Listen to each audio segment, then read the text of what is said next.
sehingga disebutkan oleh Al-Imam Syafi'i, tidak ada di bawah naungan langit sebuah kitab hadis yang lebih tinggi dan lebih sahih daripada Al-Muwatta, kata Imam Syafi'i.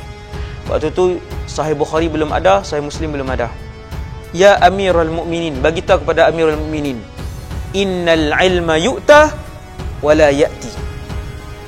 Sesungguhnya ilmu itu mesti didatangi, bukan dia yang pergi. Bukan ilmu tu yang pergi, mesti didatangi.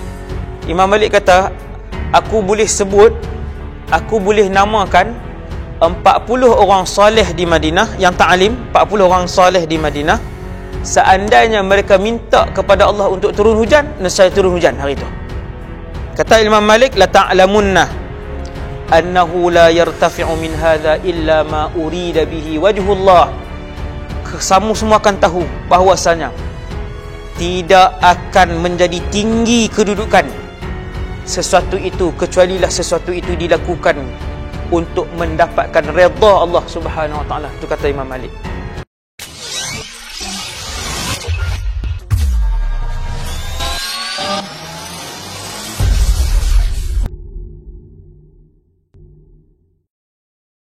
Assalamualaikum warahmatullahi wabarakatuh. A'udzu billahi minasyaitonir rajim. Bismillahirrahmanirrahim. Alhamdulillahi rabbil alamin. Wassalatu wassalamu ala asyrafil anbiya'i wal mursalin. Sayyidina wa habibina wa syafi'ina Muhammad ibn Abdillahil amin. Wa ala alihi wa ashabihi wa man tabi'ahum bi ihsanin ila yaumiddin. Rabbi syrah li sadri wa yassir li amri wa halul 'uqdatan min lisani yafqahu qawli. Allahumma hdi qalbi wa saddid lisani bihaqqi sayyidina Muhammadin sallallahu alaihi wasallam. Radina billahi rabba, kami redha Allah Tuhan kami. Wa bil islami dina, kami redha Islam cara hidup kami. Wa bi sayyidina Muhammadin sallallahu alaihi wasallam nabiyyan wa rasula, dan kami juga redha bahawa Muhammad sallallahu alaihi wasallam seorang nabi dan rasul. Allahumma hdini wa saddid qalbi bihaqqi sayyidina Muhammadin sallallahu alaihi wasallam. Syukur kepada Allah Subhanahu wa taala, pada hari ini kita dapat bersama-sama dalam majlis ilmu mengharapkan redha Allah. Dan kita ingin berkongsi kehidupan salah seorang daripada ulama besar dunia Islam yang keilmuan dan kewarakan mereka sudah pun pupus pada zaman ini, iaitu di dunia moden lah ni. Jadi selepas kita membicarakan secara ringkas tentang kehidupan Abu Hanifah An-Nu'man, dan seterusnya kita memilih untuk bercakap tentang riwayat hidup imam mazhab fiqh yang kedua, iaitulah Imam Malik ibn Anas. Dan mereka yang mengikuti mazhab Malik sehingga hari ini disebut sebagai mazhab Maliki, al-mazhabul Maliki. Mazhab Maliki ni dalam dunia Islam hari ini 1441 Hijrah, paling banyak sekali di Afrika Utara, iaitu di Mauritania, di Jazair, Tunis, Maghrib, ataupun disebut dahulu dengan Al-Maghribul Kubra. Sehingga hari ini di situ adalah markas kepada penganut-penganut mazhab Maliki. Muslimin dan muslimat yang dirahmati Allah Subhanahu wa taala sekalian, bila sebut Imam Malik, nama beliau Malik ibn Anas ibn Malik ibn Abi Amir ibn Amr. Malik ibn Anas ibn Malik. Ada sahabat Nabi nama Anas bin Malik, tapi itu bukan ayah Imam Malik. Bukan. Supaya kita tak terkeliru. Sebab Imam Malik ibn Anas mereka daripada Yaman, asal usul mereka min Dhi Asbah, daripada kalangan orang-orang besar Yaman terdahulu. Adapun sahabat Nabi Anas ibn Malik memang asal usul mereka daripada Madinah. Selesai satu. Jadi Imam Malik ibn Anas lahir pada tahun 93 Hijriah. Ada beberapa pendapat. Pendapat yang paling masyhur 93 Hijriah. Tuan-tuan boleh tengok, boleh bayangkan imam-imam yang mazhab 4 ni lah. Kita fokuskan imam yang mazhab yang 4 ni. Imam Abu Hanifah, Imam Malik, Imam Muhammad ibn Idris Asy-Syafi'i dengan Imam Ahmad ibn Hanbal. Imam Imam Malik lahir pada tahun 93. Al-Imam Syafi'i lahir pada tahun 150 Hijriah dan sempat berjumpa dengan Imam Malik. Imam Malik lahir di Madinah tahun 93 ala Ashharil Aqwal, dan beliau wafat pada tahun 179 Hijriah. Maksudnya ulama kurun yang kedua, tabi'in. Di kalangan beliau adalah di kalangan at-tabi'in. Meninggal pada tahun 179, umur lebih kurang 80 lebih lah Imam Malik ni. Meninggal umur lebih kurang 86 macam tu lebih kurang. Jadi Imam Malik, ayah beliau Anas ibn Malik, Tok Wan Imam Malik. Tok Wan nama Malik ibn Abi Amir. Keluarga Imam Malik ni keluarga orang berilmu, keluarga ulama. Tok Wan, bayangkan Tok Wan Imam Malik, Tok Wan yang pertama Imam Malik yang bernama Malik ibn Abi Amir, salah seorang daripada 4 orang yang memandikan jenazah Sayyidina Uthman ibn Affan ketika malam Sayyidina Uthman dibunuh. 4 orang yang mengangkat jenazah itu dan bagi mandi dan kafankan, salah seorangnya adalah Tok Wan Imam Malik ibn Anas. Jadi saya tak perlu hurailah, maksudnya nak bagi tahu besarnya peranan Tok Wan Imam Malik ibn Anas ini macam itulah. Dan kemudian atas lagi Tok Wan yang kedua, maksudnya atas sikit, Malik bin Abi Amir. Abi Amir bin Amr ni ialah sahabat Nabi sallallahu alaihi wasallam. Jadi kita kena faham Imam Malik hidup pada zaman yang walaupun beliau tak sempat berjumpa dengan sahabat Nabi, tetapi beliau sempat berjumpa dengan ratusan at-tabi'in. Ratusan tabi'in yang masih hidup ketika itu di Madinah Al-Munawwarah. Sangatlah ramai. Sebab Imam Malik ni kehidupan dia masih lagi dekat dengan zaman sahabat. Walaupun tak sempat jumpa sahabat, tetapi beliau berjumpa dengan ratusan tabi'in. Jadi kita boleh bayang Imam Malik ni orang Madinah. Dia tak macam Imam Malik bin Anas ni, dia tak macam cerita Imam Syafi'i nanti. Imam Syafi'i terkenal sebagai seorang yang merantau, menuntut ilmu dan merantau. Kenapa Imam Malik bin Anas tidak merantau seperti Imam Syafi'i? Jawapan mudah ya. Kerana majoriti para sahabat masih lagi berada di Madinah dan menyebarkan ilmu di Madinah dan mendidik anak-anak murid masing-masing di Madinah Al-Munawwarah. Jadi sahabat-sahabat yang ramai ini, Abdullah ibn Umar, Zaid ibn Thabit, Abdul Rahman ibn Auf, sahabat yang ramai ini dan yang lain-lain, sahabat-sahabat yang lain-lain, mereka mengeluarkan anak-anak didik di Madinah Al-Munawwarah.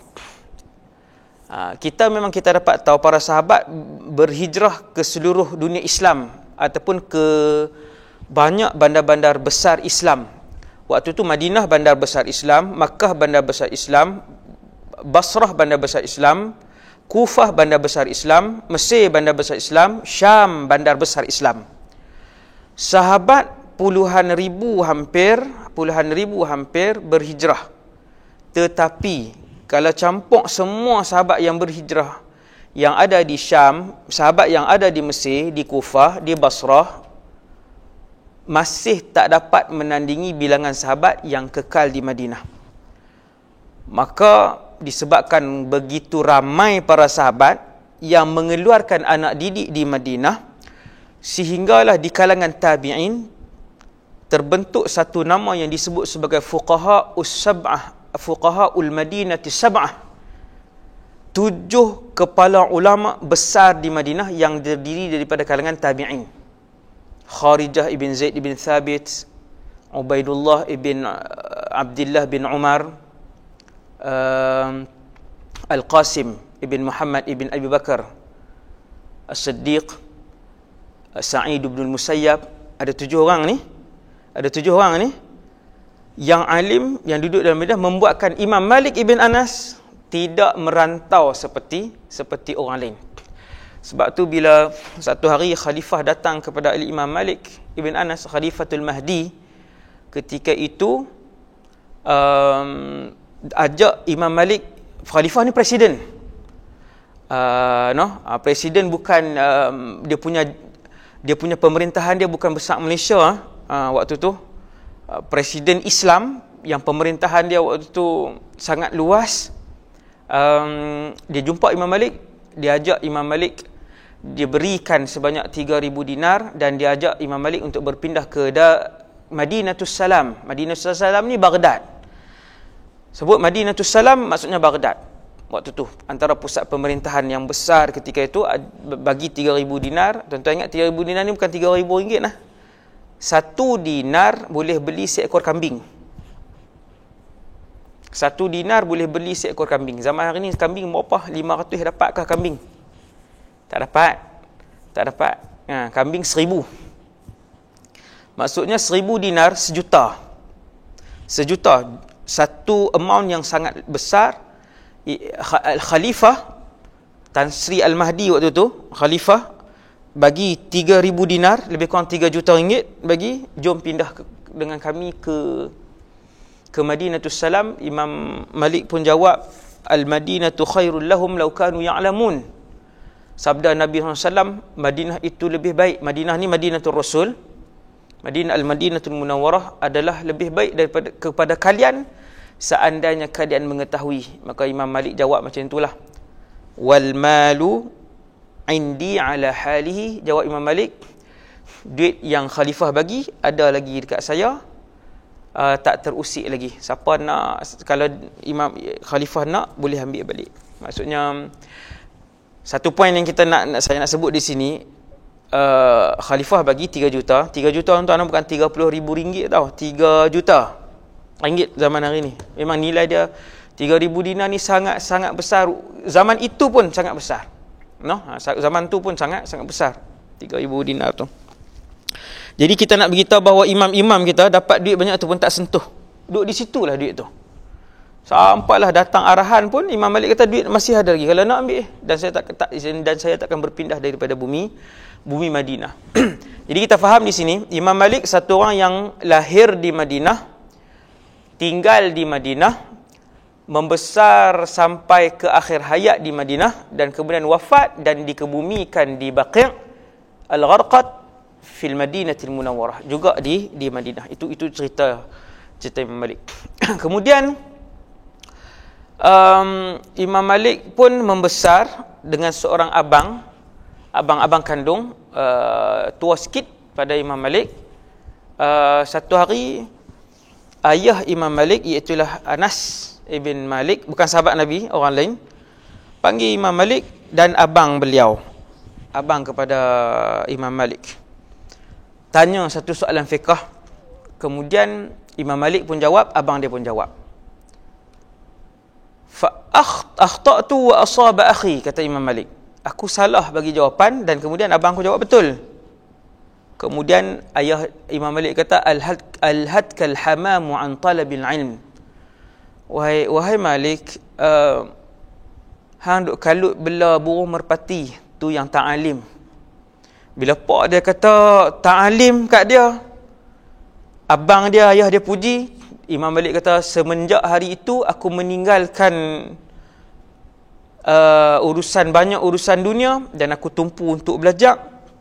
Dan ketika itu aku pergi belajar dengan Abdullah ibn Hurmuz, salah seorang daripada ulama besar yang ada di Madinah Al-Munawwarah, selama 7 tahun dengan Abdullah ibn Hurmuz. Tu salah seorang daripada ratusan guru Al-Imam Malik ibn Anas. Tuan-tuan bayang, di dalam kitab yang terkenal yang dikarang oleh Imam Malik, antara kitab hadis pertama yang dikarang di atas muka bumi Allah namanya Al-Muwatta. Yang ketika dikarang itu, Al-Muwatta tidak boleh ditandingi, tidak dapat ditandingi oleh mana-mana kitab hadis, sehingga disebutkan oleh Al-Imam Syafi'i, tidak ada di bawah naungan langit sebuah kitab hadis yang lebih tinggi dan lebih sahih daripada Al-Muwatta, kata Imam Syafi'i. Waktu tu Sahih Bukhari belum ada, Sahih Muslim belum ada. Kalau zaman hari ini, Sahih Muslim lah yang paling baik kitab hadis selepas Al-Quran. Dan yang ketiga, Quran, Sahih Bukhari, Sahih Bukhari adalah yang terbaik selepas Al-Quran. Dan kitab yang ketiga ialah Sahih Muslim lah. Tapi zaman tu, antara kitab terawal dalam dunia Islam keseluruhannya yang menghimpunkan hadis-hadis, menghimpunkan fatwa ulama-ulama besar, menghimpunkan athar sahabat, menghimpunkan juga fatwa Imam Malik. Yang terbaik, maksudnya hadis-hadis yang terbaik adalah kitab Al-Muwatta lil Imam Malik yang dikarang oleh Imam Malik. Dalam kitab Muwatta saja Imam Malik meriwayatkan hadis daripada 131 guru. Ramai tuan, 131. Kita nak sebut 5 pun tak ada guru hari ni. Tapi masing-masing berlagak pandai untuk menyebutkan hukum itu dan hukum ini. Masing-masing berlagak alim untuk menghuraikan hadis itu dan hadis ini. Wal'iyadzubillah. Hasbunallah wa ni'mal wakil. Dalam kitab Muwatta saja Imam Malik berguru dengan 131 kitab Muwatta saja. Sebab tu kita dengar Imam Abu Hanifah berguru lebih daripada 400 orang guru. Imam Abu Hanifah 400 guru. Imam Malik dalam Muwatta saja 131 guru, dan setiap guru Imam Malik mesti alim dan mesti wara'. Kerana Imam Malik adalah seorang yang sangat tegas apabila nak berguru. Di Mekah ada seorang ketua ulama namanya Amr ibn Dinar radhiyallahu anhu. Tuan-tuan bayang, di Mekah ketua ulamanya bernama Amr ibn Dinar yang sama taraf ataupun sama level seperti Ibnu Syihab Az-Zuhri, guru Imam Malik. Ibnu Syihab Az-Zuhri ni guru Imam Malik. Di Mekah Amr ibn Dinar, Imam Malik tidak mengambil hadis Amr ibn Dinar walaupun satu hadis pun tak ambil. Kerana satu peristiwa aja. Ini sudut keistimewaan Imam Malik, iaitu beliau sangat ketat dalam memilih guru. Sangat ketat. Siapa yang dia kata guru dia, maksudnya orang tu soleh ni memang tak perlu petikaikan dah, ilmu pun sangat tinggi. Kalau seseorang itu disebut guru Imam Malik, maksudnya dahsyat. Bukanlah bermaksud Amr ibn Dinar ni tak dahsyat. Amr ibn Dinar ni pun seorang yang mujtahid, sampai tahap mujtahid. Cuma bila orang tanya dia, wahai Imam Malik, lima lam tarwi min Amr ibn Dinar, kata Imam Malik, kenapa orang tanya dia, pasal apa tak riwayat daripada Amr ibn Dinar, Syaikhu Makkah Al-Mukarramah waktu tu, ketua ulama Mekah. Dia kata, ataituhu, aku pergi berjumpa dengan Amr ibn Dinar, akan tetapi aku mendapati ya'khudhuna anhu qa'imah, fawajadtuhu ya'khudhuna anhu qa'imah. Aku mendapati ketika aku tengok dia, orang menuntut hadis dan mengambil hadis daripada beliau dalam keadaan beliau berjalan dan orang lain sedang berdiri. Kita pun kata, apa masalah? Zaman hari ni kita kata, apa masalahnya? baca hadis, kan? Imam Amr ibn Dinar berjalan sambil membacakan hadis, orang lain pakat berdiri tulis. Kemudian dia pun berjalan dan pergi. Imam Malik melihat pemandangan itu sahaja dan membuatkan Imam Malik terus balik ke Madinah dan tidak meriwayatkan satu pun hadis daripada Imam Amr ibn Dinar.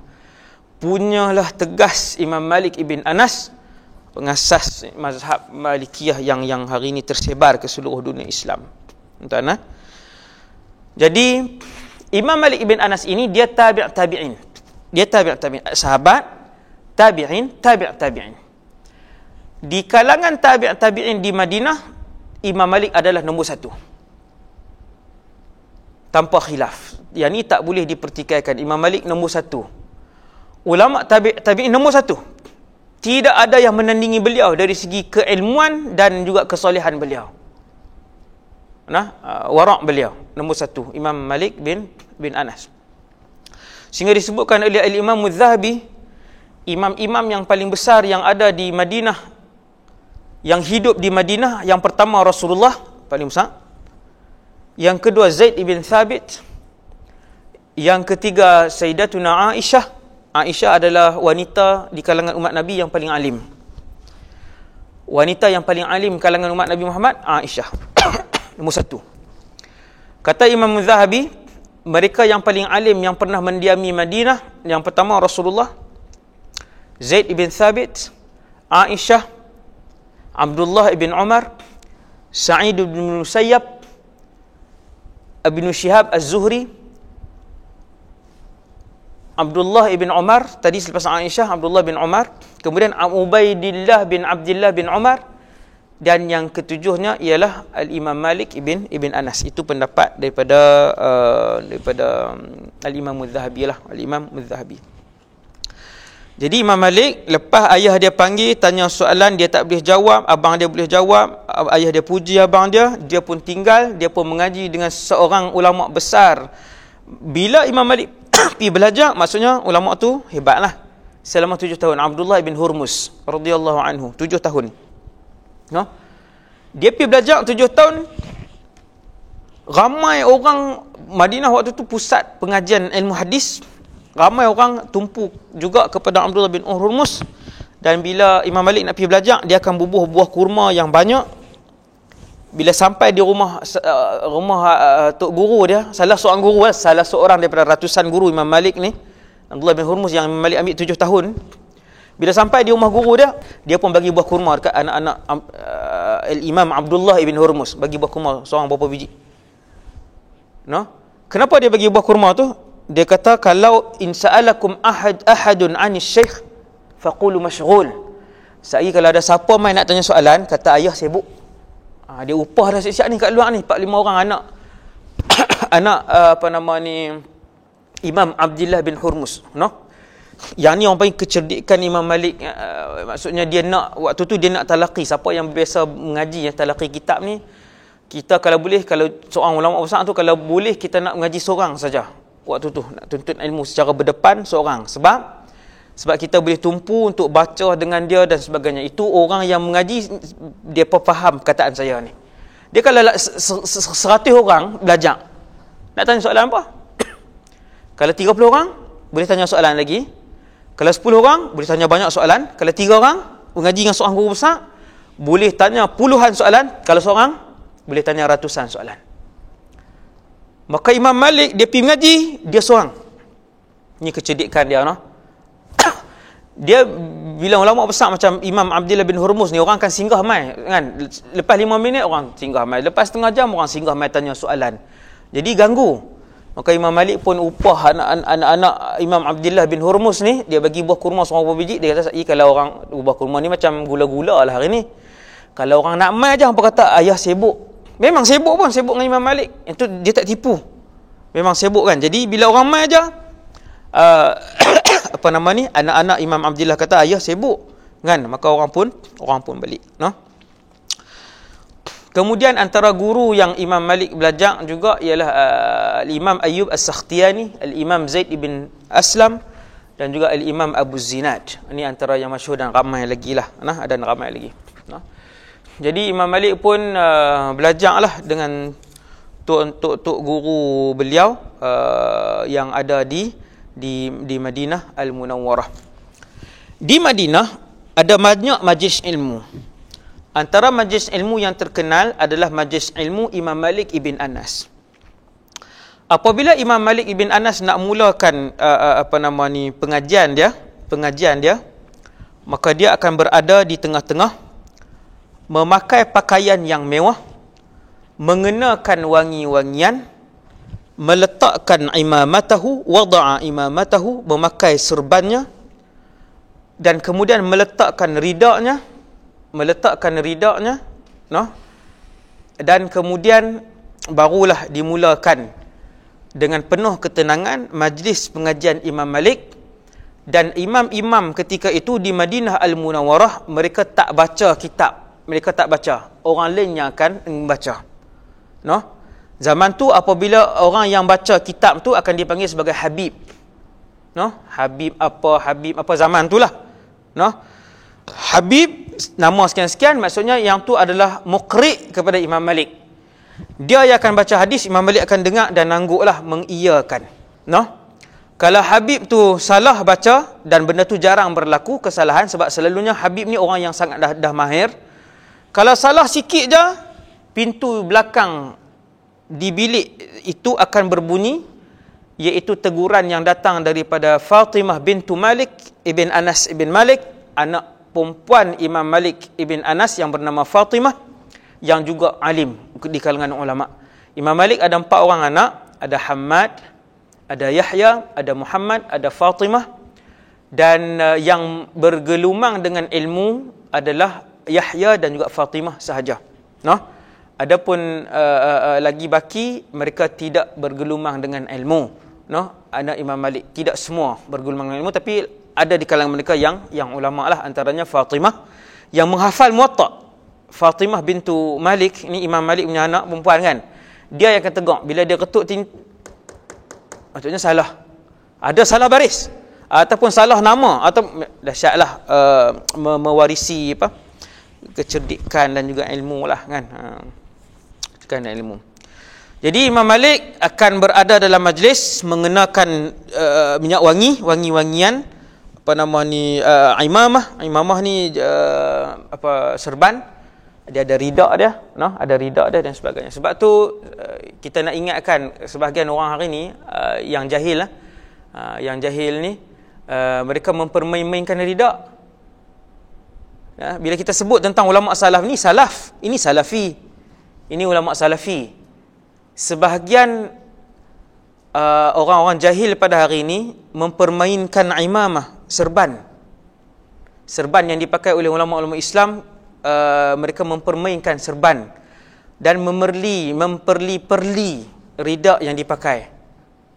Cuba tengok, Al-Imam Malik ibn Anas di akhir hayat dia disebat. Ini kisah sedih lah, kisah yang sedih. Orang yang dahsyat macam ni, subhanallah, orang lain hormat, orang lain takut dengan Imam Malik ni, orang takut. Tetapi di akhir hayat dia disebat sehingga tercabut yankhali' katifuhu, Arab panggil, hatta yankhali'a katifuhu wala yastati'u an ya'khudha ar-rida'u an katifihi. Dia diheret dan dibawa pusing bandar Madinah, disebat sehingga terkeluar bahu dia. Dan kata para ulama, sampai dia tak boleh nak angkat ridak daripada bahu dia. Disebutkan macam tu. Sehingga dia tak boleh nak alihkan ridak daripada bahu dia. Maksudnya itu ulama salaf kan. Itu ulama salafi, itulah pakaian dia kan, dengan imamah dia, dengan ridak dia.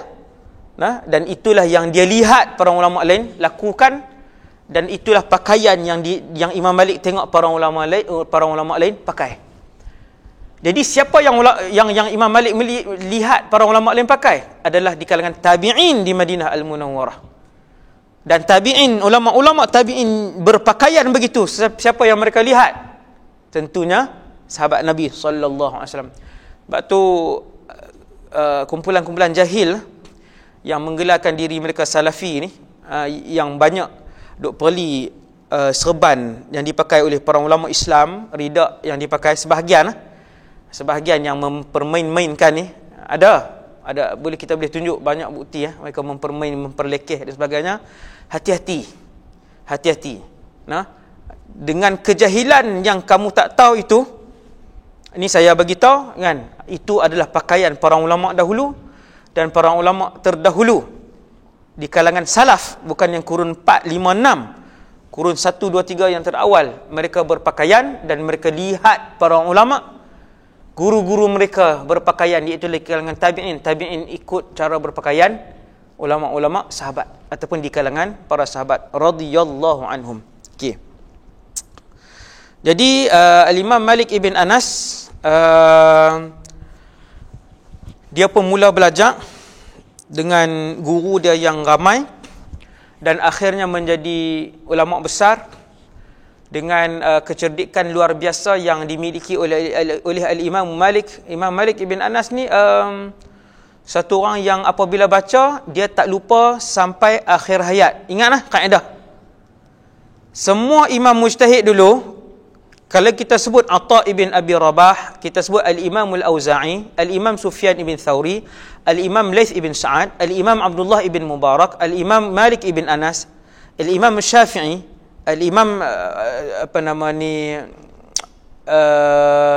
Ibn Shihab Az-Zuhri, mana-mana nama para mujtahid ni kita sebut, mereka ini adalah pemilik akal yang sekiranya mereka memahami dan menghafal satu-satu maklumat ataupun Quran ataupun hadis, maka mereka akan menghafal dan ingatnya sampai akhir hayat, sampai mati. Ini kaedah dhabit. Mereka adalah dhubbat, dhabit lah, orang yang hafalan mereka sangat kuat, termasuk Imam Malik ibn Anas yang ketika itu kali pertama pergi berjumpa dengan salah seorang ulama besar, Al-Imam Ibn Shihab Az-Zuhri. Jadi Imam Malik pi waktu hari raya. Hari raya ni orang pakat sibuk di rumah masing-masing, betul tak? Sama macam hari ni lah, semua pakat sibuk dengan adik-beradik masing-masing. Imam Malik kata, hari ni hari raya, di rumah Al-Imam Az-Zuhri ni mesti tak ada orang, dia pun pi. Imam Zuhri kata, ada apa ni wahai Malik? Waktu tu duk belajar lagi. Imam Malik kata nak belajar, nak ambil hadis. Maka Imam Ibn Shihab pun baca. Tapi dia baca sikit je, baca dalam 30 hadis. Sikit-sikit pun hadis arba'in jugalah kan, habis. Lepas tu Imam Ibn Shihab kata, tak apa, kamu boleh balik dah. Imam Malik Ibn Anas kata, sikit sangat. Imam Ibn Shihab kata, hafal hak tu dulu, semua aku hafal. Maka Imam Ibn Shihab kata, ulang.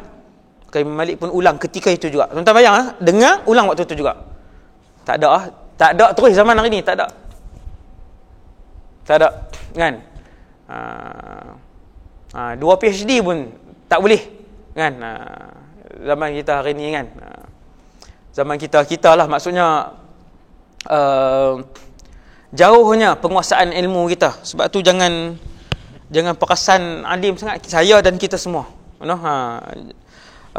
Tahap ilmu yang kita miliki itulah sangat, orang kata apa, sangatlah sedikit. Waktu tu presiden Islam lah, bukan presiden Islam, Imam Malik sempat hidup pada zaman Abi Ja'far Al-Mansur, kemudian pada zaman Al-Mahdi, kemudian pada zaman Harun Al-Rashid. 3 orang. Tiga-tiga tu ayah, anak, cucu. Imam Malik disebabkan umur dia yang panjang, 80 lebih. Sebab ada banyak riwayat, antaranya 86 tahun. Jadi tiga zaman ni sempat. Ketiga pemimpin ni, orang panggil Amirul Mukminin ni, ketiga-tiga datang kepada Imam Malik ibn Anas. Antaranya Harun Al-Rashid mai nak mengaji dengan Imam Malik. Bertanya Imam Malik, boleh tak nak mengaji? Imam Malik kata boleh. Tuan-tuan, presiden negara mai nak belajar hadis, nak cari mana hari ni? Zaman hari ni boleh jadi semayang 5 waktu pun tak nak belajar hadis apa, kan? Wal'iyadzubillah. Hati-hati mereka yang memegang kepimpinan. Kalian yang paling banyak akan disoal oleh Allah Subhanahu wa ta'ala di atas orang yang kalian pimpin. Khalifah Harun al-Rashid, pemerintahan dia waktu tu, saya cakap lah, 1/5 dunia waktu tu pemerintahan dia, ataupun 1/4 dunia dia pegang waktu tu. Minta izin Imam Malik nak mengaji, boleh? Imam Malik kata esok Imam Malik pun tunggu di masjid, Harun al-Rashid pun tunggu di rumah singgah dia di Madinah, sebab istana waktu tu di Iraq kan. Di Madinah ni ada rumah singgah lah, orang panggil kan. Dia pun tunggu. Rupanya dua-dua tunggu sampai ke petang. Imam Malik pun tunggu, Harun al-Rashid Harun al-Rashid pun tunggu. Kan? Maka bila sampai petang, Harun al-Rashid pun hantar pekerja, dia tanya Imam Malik nak pergi Eropah. Maka jawab Al-Imam Malik dengan satu perkataan yang sangat masyhur ke dalam dunia Islam sampai hari ini. Subhanallah. Sampai hari ini. Ya Amirul Mukminin, bagi tahu kepada Amirul Mukminin, innal ilma yu'ta wala ya'ti. Sesungguhnya ilmu itu mesti didatangi, bukan dia yang pergi. Bukan ilmu tu yang pergi, mesti didatangi. Tuan-tuan, apa respon Khalifah Harun al-Rashid yang memegang 1/4 dunia ketika itu? Duit dia bukan 1 bilion, tuan-tuan, bukan 10 bilion harta dia. Harun al-Rashid ni nak bang, dia punya kekayaan dan penguasaan dia waktu tu. Luas lah, sangat luas dan sangat dahsyat. Bila seorang ulama Islam kata wahai Harun al-Rashid, wahai Amirul Mukminin, dia tak panggil Harun al-Rashid. Ini kecerdikan ulama, dia panggil Amirul Mukminin Harun al-Rashid. Ada gelaran di depan tu. Innal ilma yu'ta wala ya'ti. Bila dia kata ilmu itu didatangi, bukan ilmu itu pergi kepada orang yang dia nak ngaji itu. Maka Harun al-Rashid pun pergi menghadap Imam Malik ibn Anas, tapi dia duduk atas kursi biasa, duduk atas kursi. Maka berkata Imam Malik, ya Amirul Mukminin, adraktu ahlal ilmi bi baladina. Wahai Amirul Mukminin, presiden lah, aku sempat berjumpa dengan para ulama besar Madinah. La yuhibbuna at-tawadhu'. Mereka sangat suka untuk rendah diri lil ilm, kepada ilmu. Maka bila Imam Malik cakap macam tu, Harun al-Rashid pun turun dan dia pun duduk belajar hadis daripada Imam Malik. Yakni presiden-presiden, Perdana Menteri, sultan-sultan kena tiru, kena ikut pemimpin-pemimpin Islam dulu, baru dapat ilmu, baru dapat ilmu. Kena rapat dengan para ulama, dengan para ulama. Kemudian Imam Malik terkenal sebagai satu orang yang tadi saya dah sebut, yang tegas dalam memilih guru. Dia sangat tegas. Sebab itulah Al-Imam Amr ibn Dinar, dia tak ambil, bukan dia menghina Amr ibn Dinar, bukan dia merendahkan Imam Amr ibn Dinar, presiden ulama Mekah ketika itu, tapi dia tengok sikit je kekurangan tu, Imam Malik terus tak ambil daripada beliau. Dan begitu juga kata Imam Malik, adraktu sab'ina mimman yaqulu qala Rasulullah.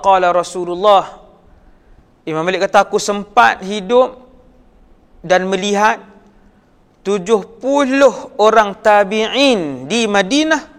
Tuan-tuan, 70 tabi'in di Madinah yang menyebut dalam masjid Nabi, qala Rasulullah. Orang soleh ke tak ni, 70 orang ni? Kata Imam Malik, seorang pun aku tak riwayat daripada mereka ni. Ada 70 orang, kata Imam Malik. Dia kira, tuan-tuan, 70 orang yang sebut qala Rasulullah di dalam masjid Nabi mengajar, tapi Imam Malik tak ambil.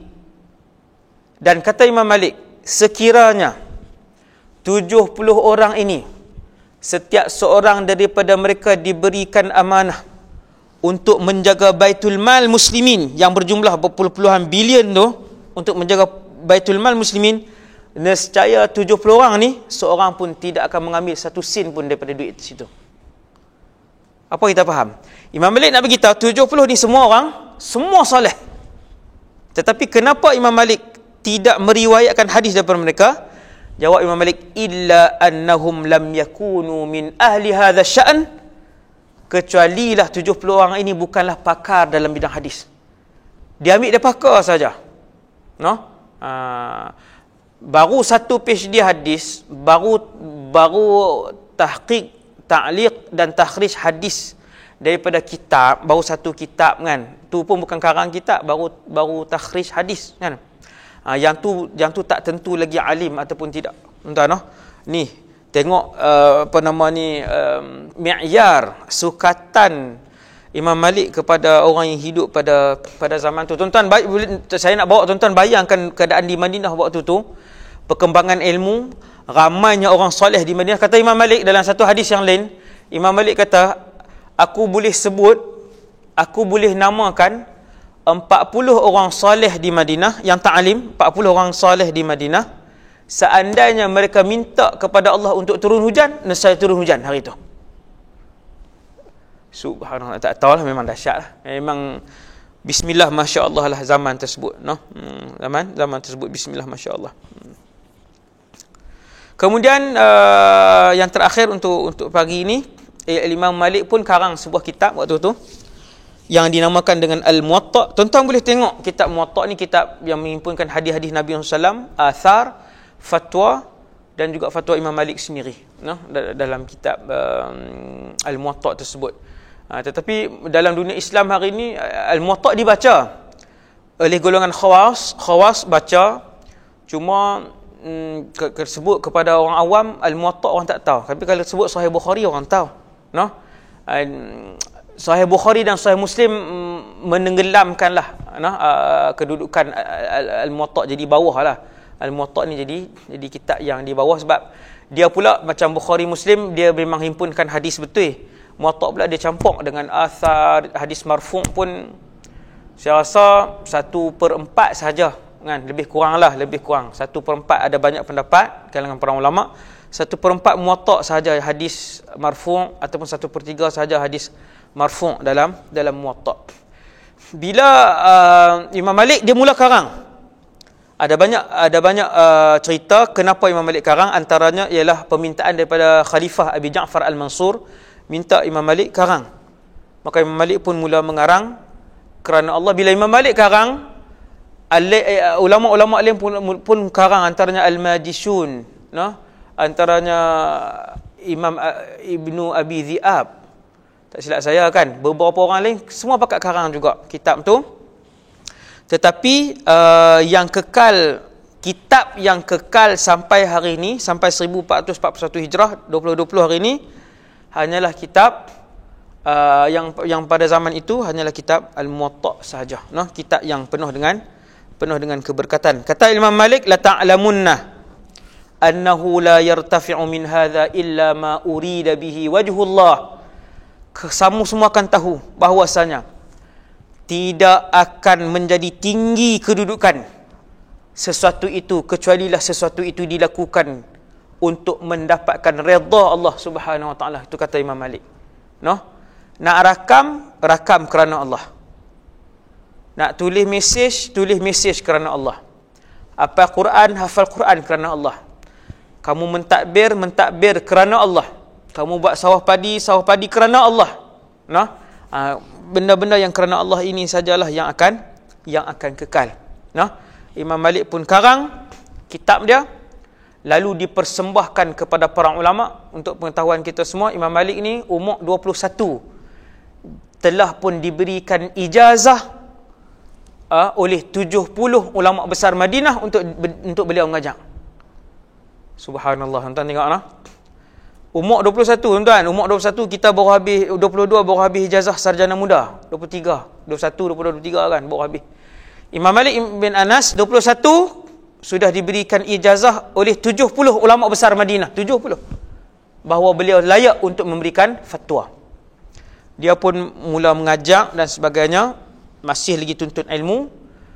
Sampailah jadi alim. Berkata Imam Malik, hampir ke semua guru yang Imam Malik belajar, ketika Imam Malik sudah dewasa, ke semua guru ini, kata Imam Malik, hampir ke semua mereka datang untuk mengambil hadis daripada aku. Mai mengaji kat dia pula. Subhanallah. Sebab tu para ulama sebut di Madinah di kalangan tabi'in nombor 1 di dalam ilmu Malik bin Anas. La yufta wa malikun fil Madinah, tidak akan dikeluarkan fatwa selama mana Imam Malik berada dalam bumi Madinah. Tak ada fatwa dikeluarkan kecuali fatwa daripada mulut Imam Malik, sebab tak ada yang lebih alim daripada Imam Malik waktu tu. Dia yang paling alim. Dan sekalian, Tapi di tempat lain ada lagi lah yang lebih alim lah tempat lain. Antaranya bila Imam Syafi'i sebut Al-Laith afqah min Malik. Imam Syafi'i kata Imam Laith ibn Sa'ad, ketua ulama Mesir waktu tu, lebih faqih daripada Malik ibn Anas. Kan adalah lagi yang lain lagi, ulama-ulama lain yang lebih alim.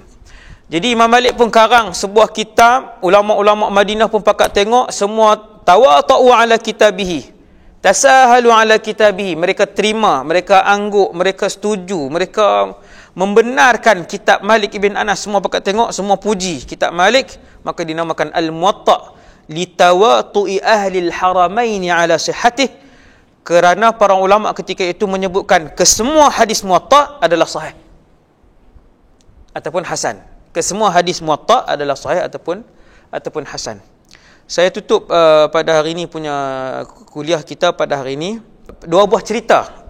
Yang pertama daripada kitab Kashful Mughatta, dan yang kisah yang kedua daripada Siyaru A'lamin Nubala lil Imam Az-Zahabi. Kisah pertama, tuan-tuan tengok, berkata Muhammad ibn Rumh, aku mengerjakan haji bersama dengan ayahku wa ana sabi. Hajajtu ma abi wa ana sabi. Sabi ni belum baligh. Darjah 4, darjah 5, darjah 3 macam tu, kecil lagi.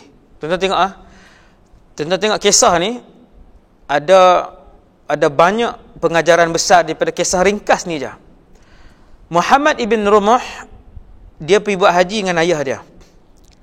Kemudian dia pun pergi ke Masjid An-Nabawi ziarah Nabi sallallahu alaihi wasallam.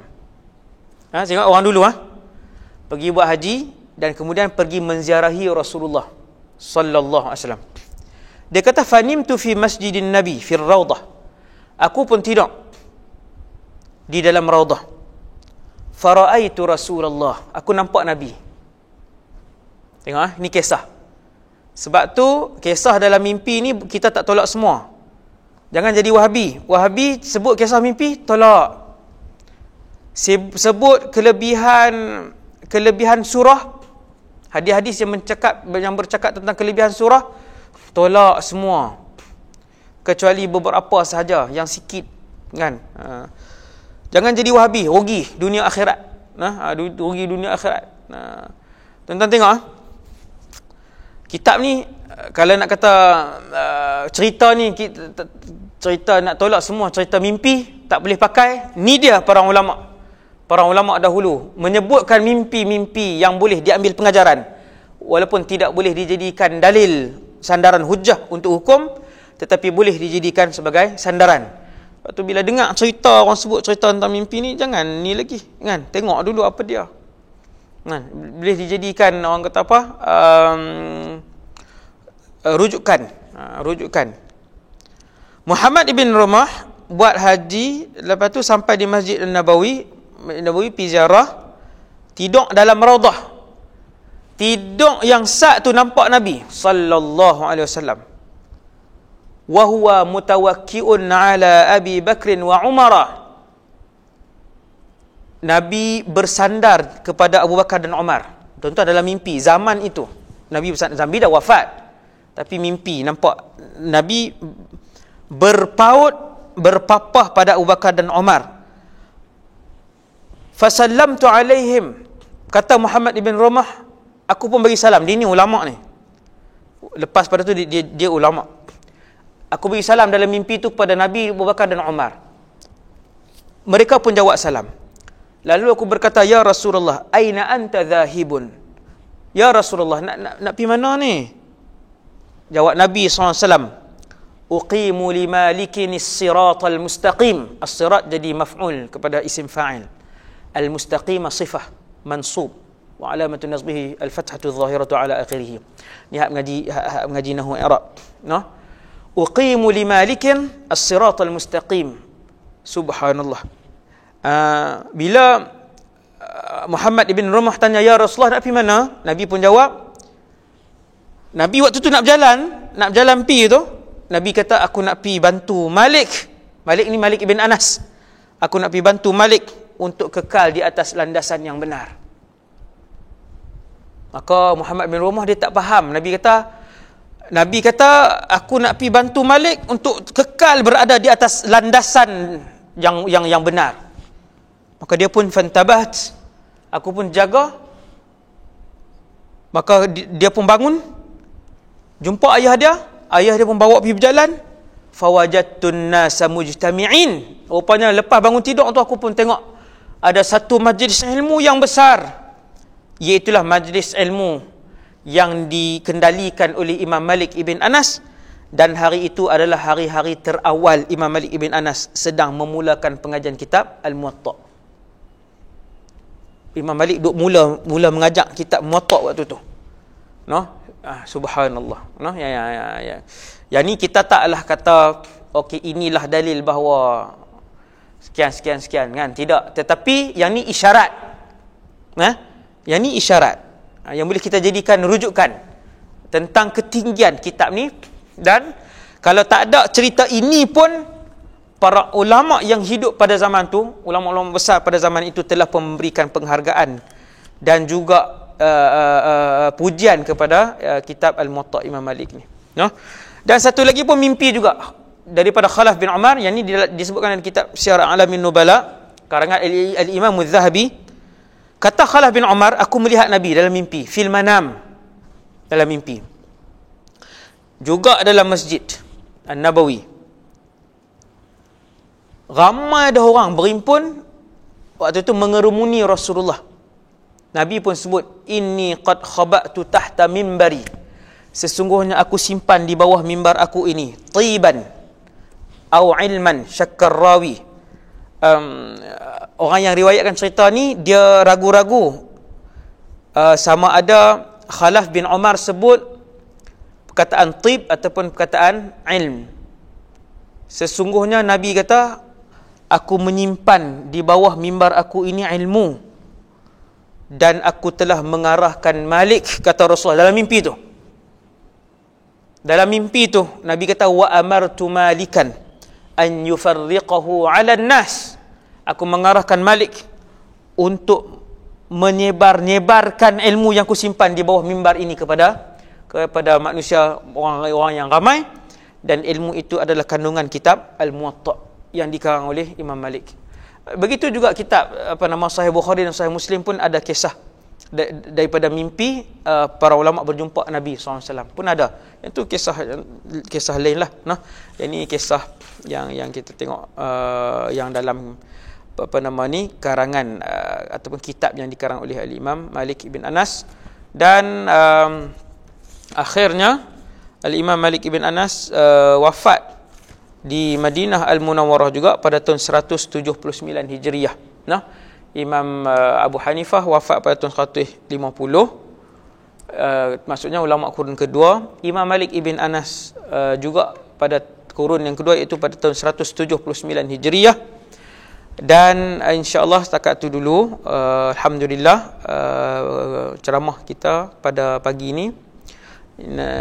Kita akan jumpa lagi akan datang tentang riwayat hidup Imam Syafi'i pula. Akan datang bagaimana Imam Syafi'i ni, seorang yang merantau puluhan ribu kilometer untuk mendapatkan ilmu dan memimpin umat Nabi SAW. Qulu qali hadza astaghfirullahal azim li wa lakum. Assalamualaikum warahmatullahi wabarakatuh.